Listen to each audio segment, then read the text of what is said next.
We've now had 2 members of the Ring of Brass to make appearances in critical roles Exandria animated universe. Well, it's 2 more than I ever expected, considering they lived and died thousands of years before the events of Vox Machina and the Mighty Nine.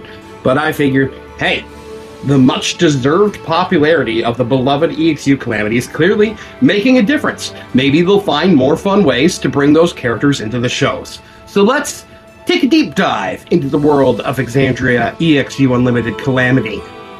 Spoilers, because we're going to dive a bit deeper than I usually do for these things. For today, I'm going to talk about the Ring of Brass as a group. I'll introduce them individually in future videos, but for now, let's talk about who they were and what they did for Exandria. So the Ring of Brass were a group of people that were all very influential in their city, the flying city of Avalir, late in the Age of Arcanum. They were powerful people, both on the character sheet and in the city they work and live in. They were high level, they had crazy magical items, and they were just overall min-max. And this was all Brendan's design from the start. Imagine being like, yes, the secret movers and shakers of Avalir. Can I borrow $20? Because I am like, no, these people would be fucking loaded. They're at the height of a magical fucking civilization. They would be strapped with gear.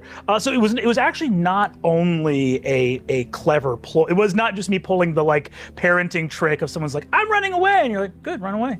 Like, run away, you know, and then you're like, That was not a reverse psychology thing to get you guys to not pick magical items. It was truly from a place of like when I saw Luis go ham on the magic items, I was like, yes, because it's just realistic. This is a civilization that's like, we don't need an army, we just need one guy with a belt of storm giant strength. Storm giant strength. That's why 29 strength. Storm giant strength. And when you see Xerxes fighting, you're like, yeah, believable. Like that would cover it.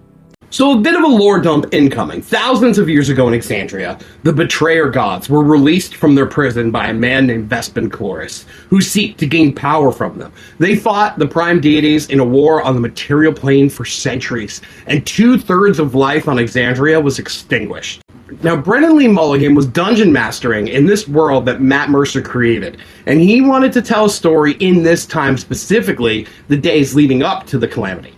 And he looked at it from this really interesting angle. You plug that in there and you go, okay, so Vespin does that, but it's the Age of Arcanum also was just shitty wizards everywhere. So I don't want it to be like, these guys were fucking just like, we never did anything wrong, and just Vespin Chloris ruined fucking everything for all of us. Yeah. It's like, no, you're all fucking culpable, baby. Like, Vespin is symptomatic of the larger age. Enter the Ring of Brass. These were, for the most part, some pretty sketchy people in really powerful positions. And the actions they took, in some ways, led to them being partially at fault for causing the Calamity.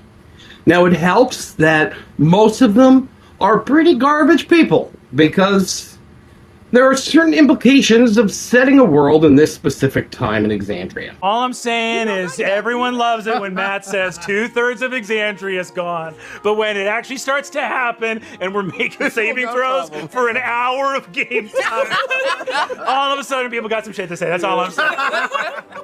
But here's the thing. You're still going to end up loving them. These guys are just so goddamn good at D&D that we get to see sides of all of them that are just absolutely tragic. Whether it's the pirate turned bureaucrat that suddenly realizes the moral implications of his actions and becomes the heart of the story, the legacy wizard that's so powerful and just so lonely, or the divorced couple finally realizing in their final moments that their love was the only thing that ever mattered. Just absolutely phenomenal A+ storytelling. These characters were really something special. I can't wait to dive in more. I can't wait for you to find out why, even in the end, these terrible, broken, tragic people, they end up being the heroes. Fire embraces Patia and Nidus.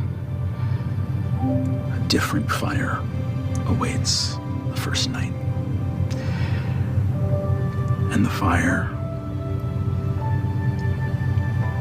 as brightly as it may burn, does not burn so brightly as your love, which shines the brightest in your last moment, having given this world a chance. Ash, heat, rising faster than you can imagine from the earth. And on a 31, at the very top of that cloud, the last member of the brass ring gets to keep his promise to his family.